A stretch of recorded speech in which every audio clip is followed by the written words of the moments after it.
So I was cleaning out the chicken, and the rib got my finger. And I thought, oh no, I'll die from salmonella. Oh. Sandman Manila. Okay. Can I still die from it? No. Well, I don't think it's bloodborne. Just if it goes in my belly. Yeah. Because that's where it needs that environment to multiply. Isn't E. coli more dangerous than salmonella? I think it's like how much of it you get. That's why I don't eat broccoli often. I'm a liar. I eat broccoli all the time. Broccoli's so good. I just said that. I really don't get though that if you cook it, how it doesn't kill E. coli. Yeah. I don't get that. Who's eating just all the raw stuff? But I don't know. My dad got really bad food poisoning when he was on a business trip. I think I want to say Japan. And while he was gone, our house It's flooded. Malaysia. Was it Malaysia? It's Malaysia. Our house flooded. The toilet overflowed. And so he came home and was so sick, but he had nowhere to go because our whole downstairs had flooded. It's very sad. Wow. I know. Good story, right? I was gonna say Catherine has a wife. Catherine and Debbie Downer have a lot in common. Wow. Wow. Whatever, he just talked about cutting his finger on a chicken bone. I didn't say it was Weird. sad.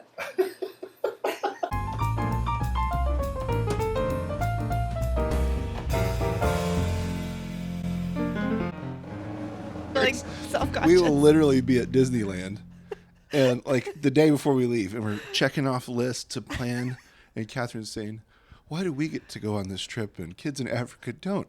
I was like, "Well, It's valid. it is valid, but like, let's talk about how to give them money, give other people opportunities, No, it's not make our Okay, trip anyway. sad." So are Anyway. sad, sad thoughts that happen in your brain, are they like the experience of getting it out of your brain? Does that make you happy? Or does that no, make you I sad? get really more sad. Do you like being sad I though? get really more sad. I get No, really- I don't like. Even- I don't like. My watch doesn't. I don't like being sad. I just am. T-shirt. That's a T-shirt for Catherine. That's a 4 Enneagram That's 4 Catherine's. shirt. No, that's Catherine's face going like this. I don't like being sad. I just am. I just am. This world is sad. It's also happy. I know. You know what's happy? It's mostly sad. No, Jesus saved us. Okay, let's talk about that. That's what we're talking about. we are talking about that, and we're And we talk about that every week. Like We that's do. the base of what we talk about. Yeah. But we talk about kind of 2 miles down the road, right. right? With social media, with retreats, with all these different things. But what happens at mile 1? Yeah, and I think too one of the trends we're seeing. You're trying not to laugh. This is going to be a little bit goofy. I think one of the trends that we see, that we've seen in some of our meetings. I'm just picturing her sitting there in her mind saying, I have this really sad thought and I need to share it, but I can't. I can't. But I can't. I can't be sad. I've got it. Okay. This is supposed to be a short intro. Let's go. Pull it together. Oh my gosh. This is. We got to, for real, cut some out this time. Yeah. For real, cut some out. I Okay, love okay, all okay. this. And by the way, can I just comment on this microphone real quick? Well, it's meant to be in a little doodad. I've never felt more awkward. Holy Mike. Oh. Okay. Let's keep going. Get on with it. Oh. Oh my gosh. Nobody's gonna watch Don't- this because yes. it's just us laughing And for please 10 No, minutes. this is what Mac No. loves. Freaking Mac. Oh. Mac He would. loves it when we One. laugh. Mac Well, would okay. love that. No, I love Mac. He's a great guy. Yes, he is. I love to mess with him. And that's what we do. Everyone goes on YouTube and looks at bloopers and fails to That's see other true. people laugh. Our That's whole our podcast. is it's a fail. This is medicine. This is your medicine. You don't need to take your medicine today. This is it. Okay, Okay. you're right. Laughter. That's true. It's laughter. And Jesus. Laughter and Jesus. No sadness. No, Yeah. but we're going to talk a little bit about, because like Andrew was saying, our tendency is when we've been talking on this in the past, and you're trying to hold it together. That's good. Our tendency has been to kind of say downstream, right? Like, Yeah. how do we do those things? And I think one of the things that we kind of want to address this morning is or this afternoon. Just say it. Just keep going. I'll get it together, I promise. Okay. Keep going. All right, just don't inhale. I'm not. Like you're like. I looked away, and then I just hear. Okay. I won't. I got it together.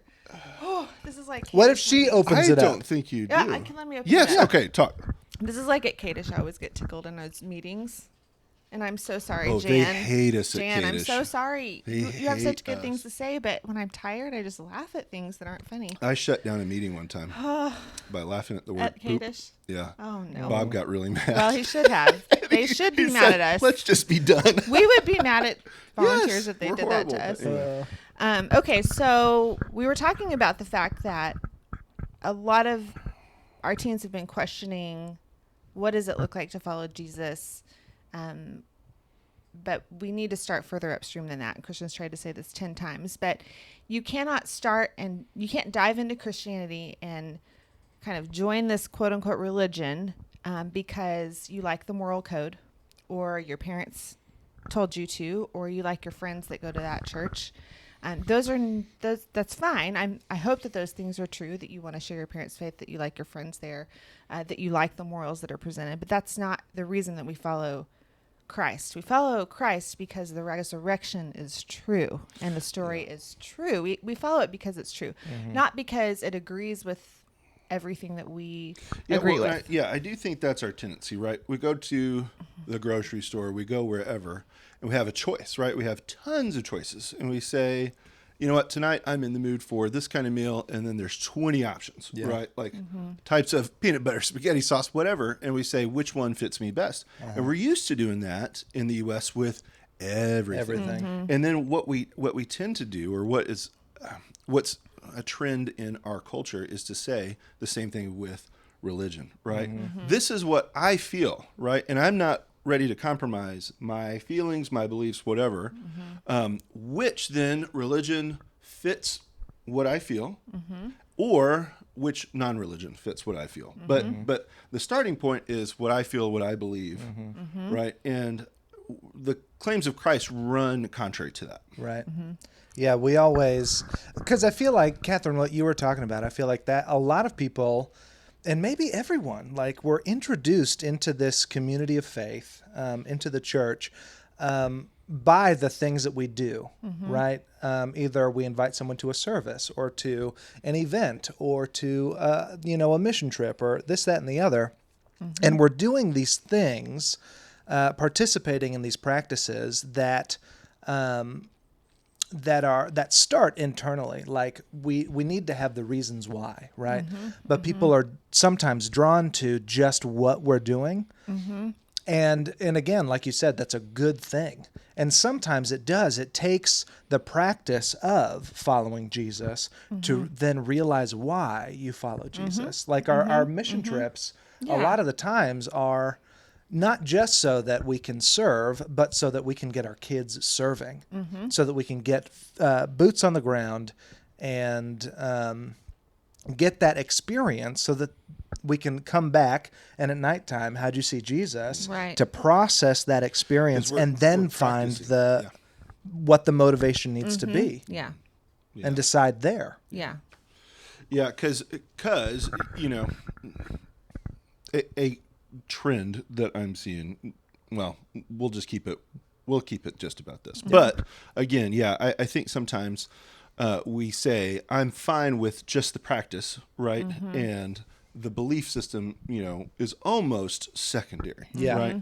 And with Christ, some of the things that differentiate Christ from Jesus Christ from every other, like, spiritual leader is that no other spiritual leader claimed to be God, right? You do have, yes, the one-off, like in some book that said whatever. But as far as world religions, you do not have other world leaders saying, I am the way.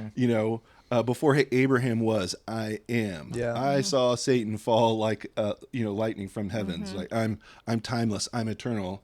Like I forgive sins. We haven't had one of those others. And so to be a Christian and to say, yeah, okay, you stay over here, Jesus, and let me decide what you have to offer, what I want to take, and what I want to leave, runs contrary to his claims. Yeah, You know? yeah, and I think too, when you put it that way, his claims are so crazy from an outward perspective until you examine them. They're not crazy. They're backed by history and science and everything that you could imagine, right? But his claims are so big. I'm God. I rose from the dead. I predicted the fact that I was going to rise from the dead. His claims are outrageous.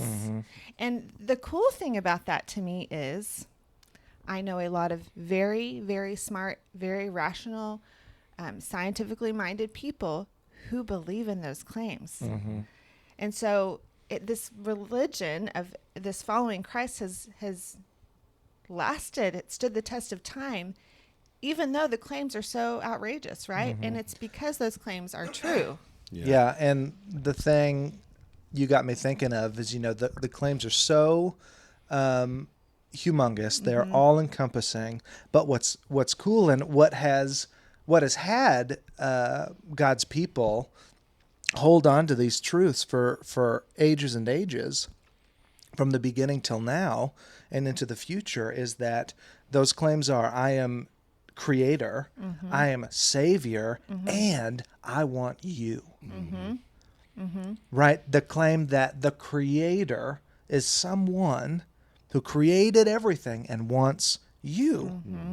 Created you and wants you. You don't get that with these other religions. You don't get that with these other products, these other, the lifestyle of the rich and famous on social media of just being liked at your school, at your job. Contingent You upon don't what you get do. that anywhere else. Yeah, and so as we're kind of talking about this,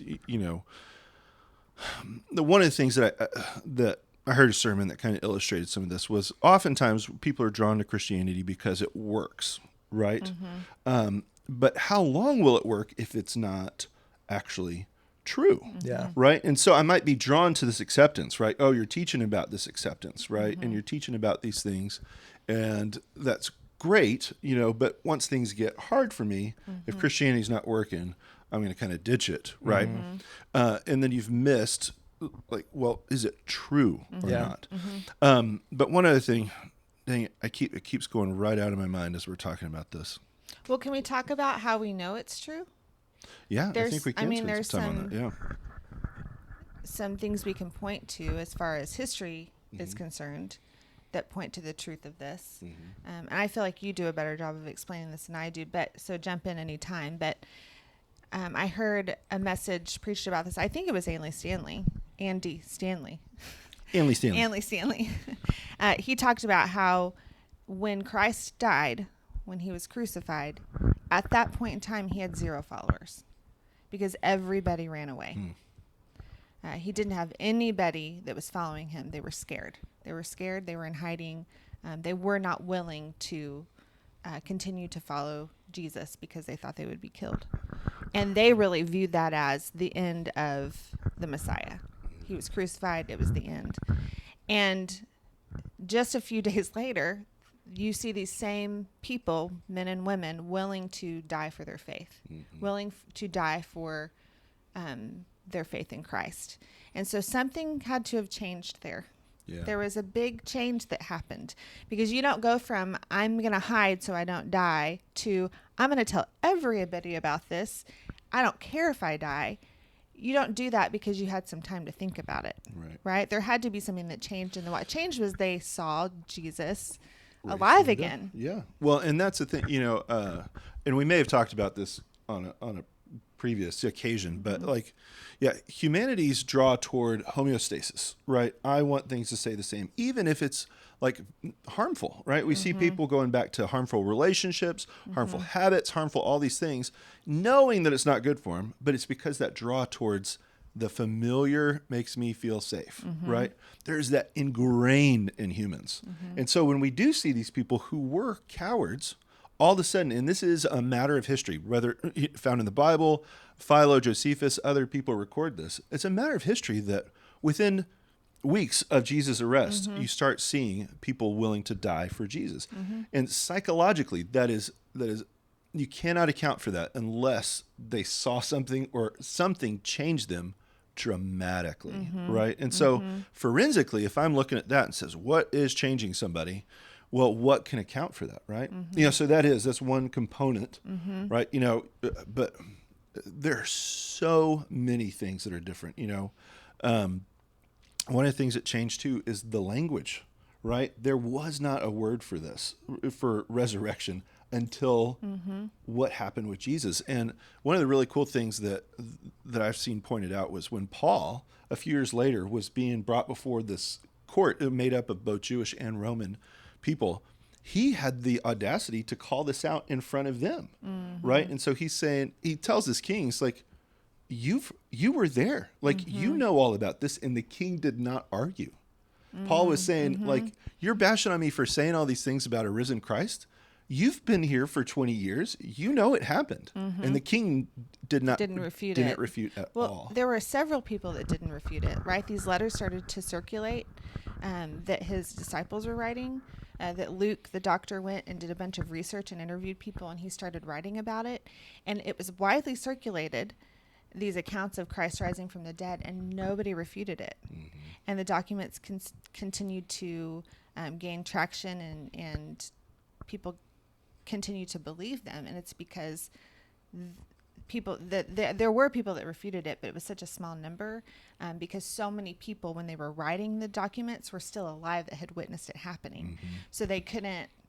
Yeah, when there's those little side notes about, like, and Simon the baker was there, that was a way of documenting it at the time. They're saying, hey, if you don't believe me, talk to him. He was there. Right. Talk to her. She saw this, right? And so it was, again, it was a matter of history. It was a matter of history. Yeah, and to go off of that, we've got all these accounts of history, but we've also got accounts of present history of how God has changed people, and how God has resurrected people's lives. I've got friends who tried everything to heal pain, to come into themselves, to find their identity, tried everything this world had to offer: drugs, alcohol, relationships, pornography, X, Y, and Z, count it all.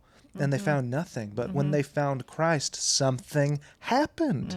And for me, when I decided back in middle school, and when I continue to decide today to follow Christ and not myself and not other people, something is different. There is a real peace. There is a real joy. There is a real contentment. There's a real purpose, and it's also real hard, right? It's not that it's easy. People think, and I think sometimes, that to accept Christ is to accept an easy life, Right. Because it is true, and if it's true, if it's It'll real, be it's easy. got to be easy, because you're filing in line of people that have gone before you, that it's where it's easy and successful. That's not it.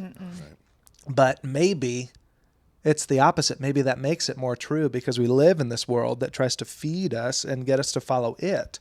And when we fall in with the natural state of things in the world, sometimes it is easier. Yeah. It's easier to lie. It's easier to let others control you. That makes what I was going to say, that makes a lot more sense in my mind, because why would anybody follow Christ? He was crucified and he died. And tells he us to. suffered, and he tells us to. That is not appealing at all See, on and the surface, yeah. but people still follow him. And some of the questions we have to ask, again, when we look at scriptures, we say stuff like, well, what was their motivation? Or a lot of people want to bring accusation against the early church and say, oh, well, people were just saying that to get followers. Well, back then, if you said that, you died. Yeah. Right? I mean, the motivation, because you were saying Christ is Lord, Caesar, by extension, is not, right? And so to make that claim, what could account for that other than it was true? But Andrew, something you were saying kind of made me think, we're okay? Is this not, did it stop recording? How did it stop? Lost connection with Mimo, but that's just your phone. Is that recording? It might be. We'll see. Yeah. We'll see Should when you we get just- to And this. we've 'Cause got I it. got to be done. in We've got it on the 4:02. pod. We've got it on the. Yeah. We have sound. We have sound. So this might be an audio only one, but that's okay. But anyway, I was just going to say just real quickly, that the evidence hasn't stopped. One of the things that I always love watching John Lennox debate. He's a mathematician, this brilliant professor at Oxford University, and a sold out Christian, and just a really sharp mind. But sometimes when different people he's debated over the years say, well, you don't have any evidence to back this up. How can you replicate any experiment? Because they always say science can replicate something over and over and over. That's how we know it's true. And he said, how many billions of people's lives have been changed over and over and over and over? And that's the thing. We look at it's. Even Christians will do this to other Christians. It's kind of, I don't know, vogue nowadays to make fun of other Christians. Like, oh, Christians are oppressive and this and that. But Christians also gave the world hospitals, legal system based on justice, based on worth, like your personhood, public education, abolished slavery. All of these things came out of a Christian worldview that said every single person is precious in God's sight, right? And so the thing is, there's continuing evidence for this, right? Human rights are inexplicable. They cannot be explained by science, right? But we know that they're there. We know that they're there. Yeah. And so it's further evidence. Yeah. And well, I was just going to say, we can talk about this on another pod, but you brought up, that Christians have done bad things. And yes, people are people, and people do bad things and people do good things. But what is frustrating, and especially to me, because I've got a lot of friends my age who someone in the church did something that wronged them or betrayed them or did something that they didn't think was right, and they put that on the church, and they put that on on Christ. But no. Yeah, well, just because people act like idiots doesn't mean that what happened on the cross isn't true. Right. That's the thing, is it means even more that sin is powerful. Well, and people are going to, like you said, mess up and make mistakes and not represent Christ well. And some people will claim Christianity, but they're not actually following Jesus. That's just a sad reality. Yes, right? and it'd be tantamount to going to the doctor, saying that doctor was mean to me, and even though I have strep throat, I'm not going to take my antibiotics because that doctor is mean to me. Therefore, the medical system is inherently flawed. Like, well, either those antibiotics work or they don't. The fact that the guy that prescribed them to you may or may not be a jerk has no bearing on whether or not those antibiotics work. Right. And we're not people who represent Christ may be flawed, maybe they're great, right? But the fact is, the decision is did the resurrection happen? Was Jesus who he says he was? Not, is that person a jerk or not? Because they very well might be. Right. And I think when people start to slip into moralistic deism or other kinds of Christianity that aren't actually following Christ, that's when you get these people that say, I'm a Christian, quote unquote, that's my religion, and then they act like jerks.